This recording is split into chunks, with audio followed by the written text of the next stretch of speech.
Hello friends, welcome back to my YouTube channel. आज मैं जो आपको कथा सुनाने जा रही हूँ उसका शीर्षक है गुरु कृपा रूपी रक्षा कवच। संसार में जन्म लेने वाला कोई भी व्यक्ति ऐसा नहीं है जिसे भगवान की माया ने पागल ना किया हो।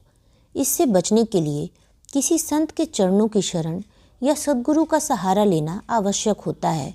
सद्गुरु की सेवा से जो ज्ञान और कृपा मिलती है वही मनुष्य के लिए रक्षा कवच होती है। इसी बात को सिद्ध करने वाला भगवान राम का एक लीला प्रसंग है। एक गुरु जी के शिष्य एक सेठ जी थे। गुरु जी सेठ जी से प्रतिदिन कहते, राम जपू राम जपू राम जपू बावरे, घोर भव नीर निधि नाम निजु नावरे। तुम थोड़ा समय निकालकर राम का नाम ले लिया करो, क्योंकि यही निर्बल का बल है, असहाय का मित्र है, अभागे का भाग्य है, अंधे की लाठी है, पंगु का हाथ पांव है, निराधार का आधार और भूखे का माँ बाप है। इस कली काल में राम नाम ही मनुष्य का सच्चा साथी और हाथ पकड़ने वाला गुरु है। यही तारक ब्रह्म है।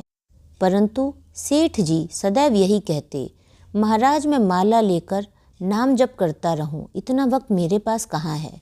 बच्चों का पालन पोषण भी तो करना है। रात 10 बजे तो दुकान बंद कर हरा थका घर आता हूँ।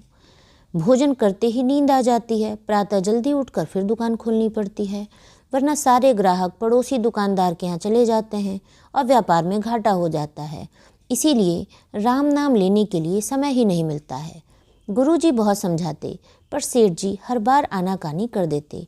एक दिन गुरुजी के सामने सेठ जी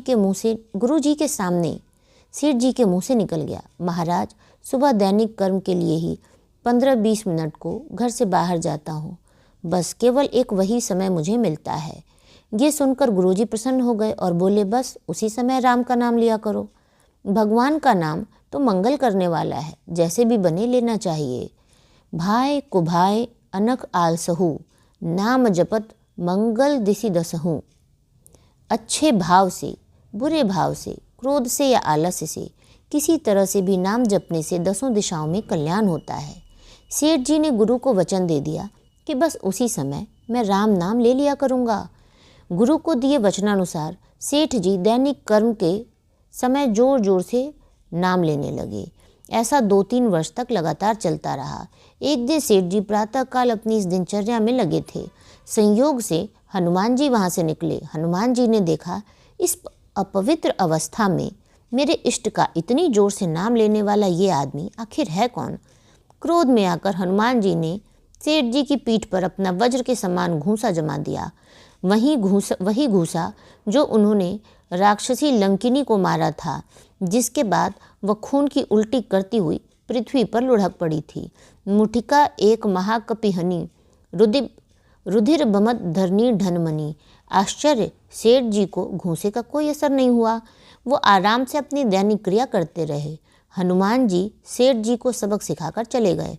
एक दिन मर्यादा पुरुषोत्तम श्री राम सरजू नदी में स्नान कर जब बाहर निकले तो हनुमान जी ने देखा कि प्रभु की कमर पर 5 उंगलियों का एक नीला निशान स्पष्ट दिखाई दे रहा है। आश्चर्यचकित होकर हनुमान जी सोचने लगे कि मेरे प्रभु की कमर पर इतनी गहरी चोट का निशान कहाँ से आया। मेरे रहते हुए किसने प्रभु को चोट पहुँचाई है।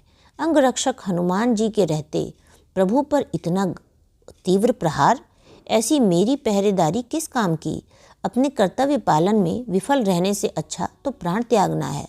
तब प्रभु श्री राम हंसकर उस नीले निशान का रहस्य खोलते हुए बोले, हनुमान, यदि उस दिन उस सेठ की कमर पर हमने अपनी कमर ना लगाई होती तो आपके मुष्टिक प्रहार से तो कभी का मर गया होता। उसकी प्राण रक्षा के लिए आपके घूंसे का प्रहार हमने अपनी कमर पर सह लिया, क्योंकि वो जोर जोर से हमें पुकार रहा था। इसीलिए उसे बचाना हमारा कर्तव्य था। आपके वज्र तुल्य हाथ का भार केवल हमारी कमर ही सहन कर सकती थी। प्रभु श्री राम की भक्त वत्सलता और नाम के प्रभाव को देखकर हनुमान जी अश्रुपूर्ण नेत्रों से प्रभु से क्षमा मांगने लगे। प्रभु श्री राम ने भी अपने प्रिय हनुमान जी को दोनों हाथों में उठाकर हृदय से लगा लिया और क्षमा कर दिया। एक गुरु द्वारा दिखाए गए मार्ग का प्रभाव शिष्य के जीवन पर कितना गहरा असर कर सकता है और राम नाम में कितनी शक्ति है, ये इस प्रसंग से स्पष्ट हो जाता है। राम नाम मंत्र है, सकल मंत्र को राज। राम नाम सभी मंत्रों का बीज है, इसी में सब रिद्धि सिद्धि भरी हुई है।